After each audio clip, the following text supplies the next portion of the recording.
नेहरू।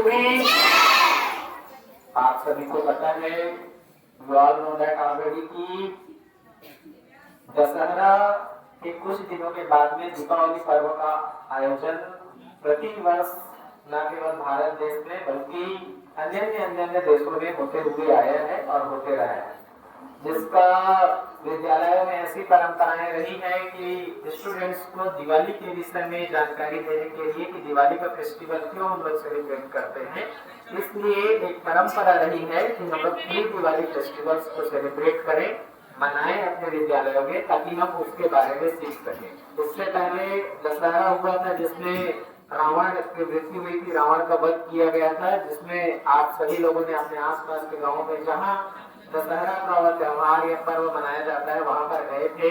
आपने देखा था कि किस प्रकार से 10 सिरों वाला रावण की मृत्यु या वध बोल सकते हैं हम संस्कृत की भाषा में, किया गया था, ठीक है नहीं। और एक कहावत है कि जैसे दशहरा विजय दिवाली, ठीक है नहीं, यानी कि नवरात्रि के 10वें दिन दशहरा पर्व का आयोजन और 20वें दिन दीपावली का आयोजन प्रत्येक वर्ष हम लोग करते हैं। दीपावली का आयोजन एक प्रकार से भगवान राम जब 14 वर्ष के वनवास की प्राप्ति उनको हुई थी, 14 साल के लिए उनको वनवास भेजा गया था और वहां से जब वापस वो आए, ठीक है नहीं, तो उस दिन को मनाने के लिए, उत्सव के रूप में मनाने के लिए जहां भगवान राम निवास करते थे अयोध्या में, उस पूरे राज्य को दीपों से सजाया गया था।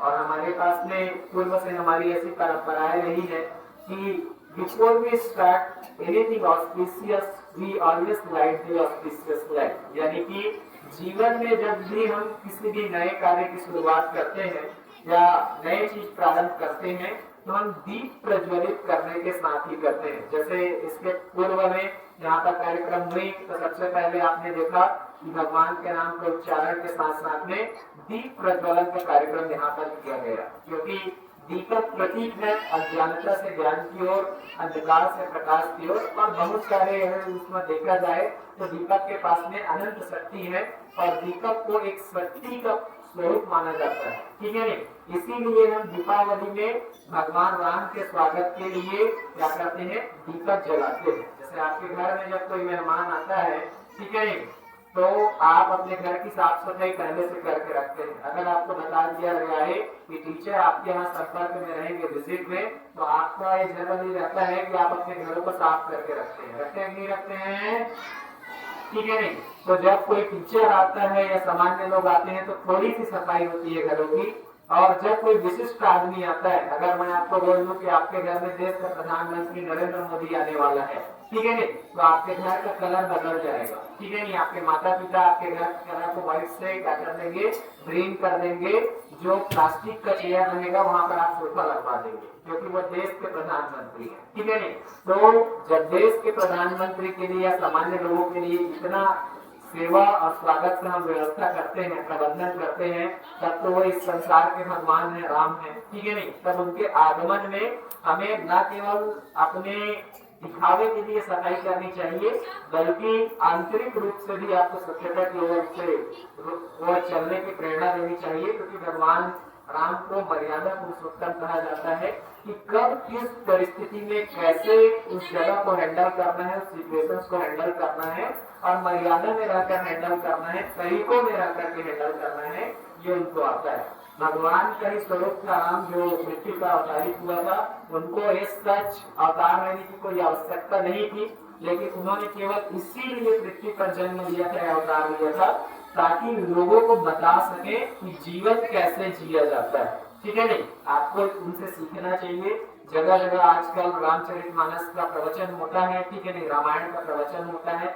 ऐसी जगहों पर आपको जानना चाहिए, बैठना चाहिए, सीखना चाहिए, सुनना चाहिए और उसे अपने जीवन में उतारने का प्रयास करना चाहिए, ठीक है नहीं। मॉडर्न एज में आप देखेंगे कि टेक्नोलॉजी के वजह से अब टीवीज में रामायण का डायरेक्ट प्रसारण होता है, ठीक है नहीं। रामायण आप डायरेक्ट मोबाइल के माध्यम से भी देख सकते हैं यूट्यूब पे, तो उसको देख करके आप अपने जीवन में कैसे अपने जीवन को सुदृढ़ बनाएं, व्यवस्थित बनाएं और आगे जाकर के सफलता प्राप्त करें, ये रामायण आपको बताता है, ठीक है नहीं। तो पुनः आप सभी को एक बार फिर से दीपावली की हार्दिक शुभकामनाएं। और इस दीपावली न केवल आप अपने घरों की सफाई करें, बल्कि अपने जीवन को भी श्रेष्ठ से श्रेष्ठतम की ओर ले जाने के लिए प्रयास करें, ठीक है।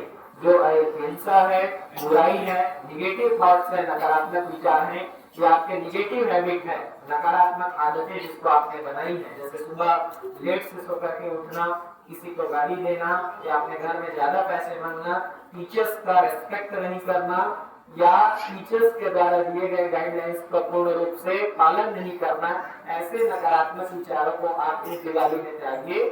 और त्यागने के बाद में उस पर आपको पॉजिटिव इम्पैक्ट नजर आएगा आपके अंदर में, और एक सकारात्मकता के साथ में आप जीवन में उन सभी को कार्यों को कीजिए जो आपके जीवन को आगे ले जा सकता है, ठीक है।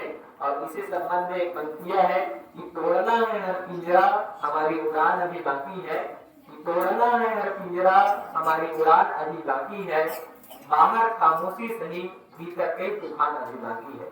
तो प्यारे बच्चों, आपको ये चाहिए कि आप सतत प्रयास करते हुए, कंटिन्यूअस एफर्ट लगाते हुए जीवन में आगे बढ़ने के बारे में सोचिए, ठीक है। जो जगह पर आप अभी स्थित है, जहाँ रहते हैं, उस पर्टिकुलर स्पेस में, उसके सराउंडिंग्स में श्रेष्ठतम पाने की ओर सोचिए, क्योंकि देश और दुनिया जिस प्रगति के साथ आगे बढ़ रहा है, उस प्रगति को छूना आपके लिए और हमारे लिए शायद आसान नहीं है, लेकिन प्रयास जहाँ अधिकतम होते हैं वहां पर आप सफलता को प्राप्त करते हैं। तो आपके एफर्ट मैटर्स करेंगे, आपके फोकस मैटर्स करेंगे कि किन चीजों पर आप कितना ध्यान लगाते हैं, और वही चीजें बढ़ेगा, ठीक है। ये शुभकामनाओं के साथ फिर से आपको very very happy Diwali. Thank you.